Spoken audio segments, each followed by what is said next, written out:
tu es membre de la CEC et tu as été interrogé la semaine dernière, non, il y a 15 jours maintenant, par des responsables, des fonctionnaires de la DCRI, on appelle ça, le nouveau service de fusion de renseignements généraux et de la DST, qui sont venus à Strasbourg chez toi pour te demander de retirer du site de la commission d'enquête citoyenne sur les responsabilités françaises au Rwanda un document. Oui, il s'agissait de la note de Poncet, ce qu'on appelle la note de Poncet, qui est en fait le rapport à Marie-Lise de Poncet, et que nous avons publié depuis environ un an, suite à un article de Serge, enfin un échange entre Serge et David Servenet, sur Rue 89. Et cette note est, paraît-il, classée confidentielle défense. Je l'ai donc amenée à l'enquêteur qui m'avait convoqué par téléphone au commissariat de police de Strasbourg 2 jours avant.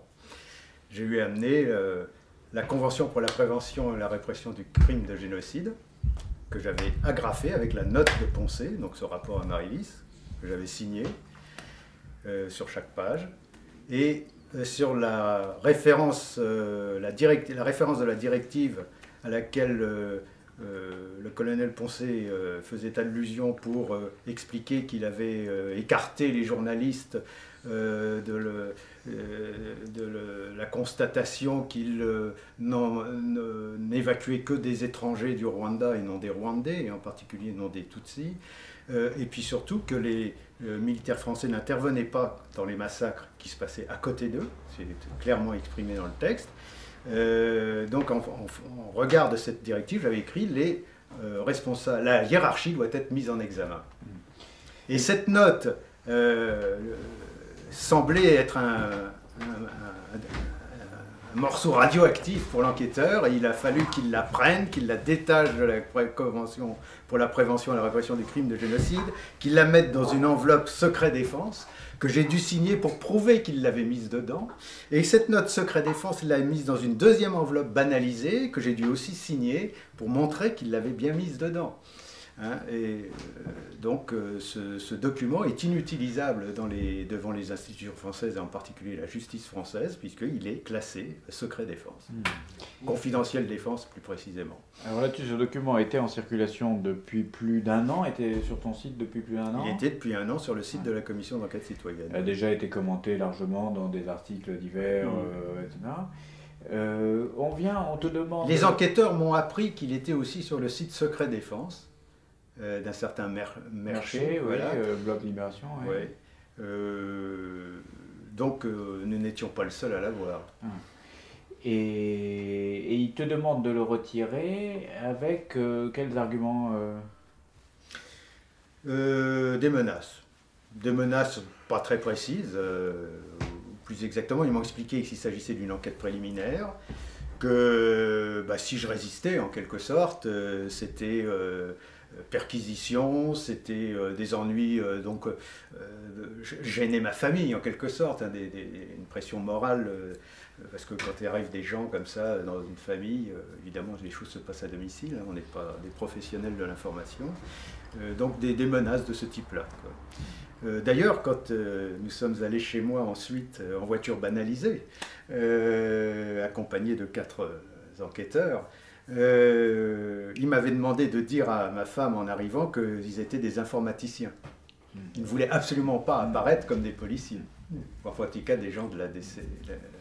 Ils n'avaient ni mandat... Je n'ai rien vu d'écrit. Ni aucune trace écrite. Ils ne t'ont pas convoqué par écrit non plus. Non plus. Et par contre, ils ont formellement exigé que tu retires la pièce qui n'est pas censée être en circulation puisqu'elle est confidentielle de défense. Voilà. Je me demande même si je leur en ai pas donné moi-même l'idée, puisque quelques jours avant, dès la convocation, donc 2 jours avant, j'avais mis sur le site que j'étais convoqué et qu'on allait probablement me demander de retirer la note. Et on sait qu'ils ont demandé de la retirer à Mercher aussi, ou on ne sait pas. Ils m'ont pas donné d'informations particulières sur ce qui a été demandé à d'autres. Je sais qu'ils ont entendu Serge avant. 10 jours avant, je crois. Et moi, il m'avait effectivement informé qu'ils avaient l'intention donc de te rencontrer, mais de rencontrer également David Servenet, qui est journaliste chez Rue 89 et anciennement chez RFI, un des deux co-auteurs du livre Une guerre noire, et également Monsieur Merchet, qui anime le blog Secret Défense sur Libération, qui est journaliste chez Libération, sur toutes les questions de défense nationale. Donc en fait, ce qu'ils essayent, c'est ce qu'ils ont pour objet et mission, c'est de faire en sorte qu'une note donc confidentielle non déclassifiée ne soit plus compromise. Hein. Il y a une compromission de cette note-là. Il s'agit de faire en sorte maintenant qu'elle ne soit plus accessible publiquement.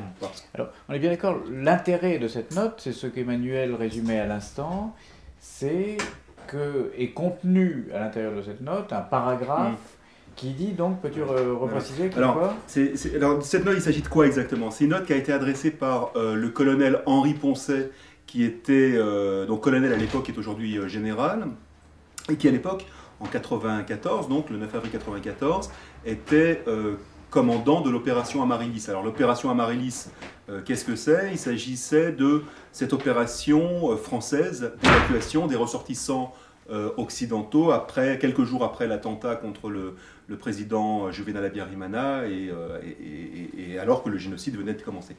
Et donc toute cette note qui fait de mémoire, qui doit faire 5-6 pages, est en soi pas extraordinaire. Hein.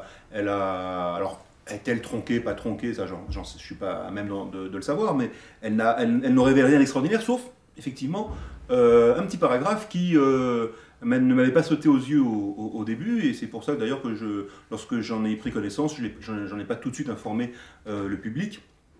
Et par contre, lorsque j'en ai pris connaissance, j'ai considéré que c'était vraiment un devoir de le faire. Et il s'agit en fait d'une directive qui a été donnée par l'état-major français aux soldats au commandant de l'opération Amaryllis, de faire en sorte, quasiment mot pour mot, que les médias, qui étaient donc sur place pour couvrir l'événement, ne se rendent pas compte que les soldats français n'intervenaient pas dans les massacres dont ils étaient les témoins proches. Bon. Alors, déjà, ça c'est monstrueux. À la base, c'est monstrueux. Vous avez des enfants qui se font massacrer devant vous, vous avez une arme, vous êtes capable de les défendre, vous avez ordre de ne pas le faire. En soi, c'est déjà monstrueux. Bon, c'est une chose. Ensuite, on peut invoquer la neutralité, on n'a pas d'ingérence. Bon, pour moi, neutralité, quand il y a un enfant qui se fait macheter devant vous, je ne vois pas très bien comment on peut défendre quelque chose comme ça. Bon. Mais ce qui est intéressant, il y a plusieurs choses. C'est que quand on met ça en perspective, avec l'ordre d'opération Amaryllis lui-même, qui lui n'est pas confidentiel, Non, pour préciser les choses, Amaryllis, on est au tout début du génocide en avril 94. Et c'est l'expédition faite improvisée, si on veut, juste dès le début du génocide pour... Improvisée, ça c'est... improvisée, qui est faite il met en catastrophe, enfin on ne sait pas, peut-être préparé, je ne sais pas, enfin qui est faite au début du génocide pour exfiltrer, comme on dit, les ressortissants... Les ressortissants français et européens qui pourraient... Voilà, les blancs, enfin grossièrement c'est à peu près ça, en 99% on va dire que c'est les blancs. Et c'est une opération qui va durer 15 jours, un truc comme ça. L'opération Amaryllis, non, elle va être beaucoup plus courte, elle va durer à peu près du 8 avril au 13 avril, quoi, à peu près. 14, voilà ça. Une semaine. Voilà, une semaine. Donc voilà, alors l'idée c'est que le génocide des Tutsis, il démarre pas tout de suite après l'attentat.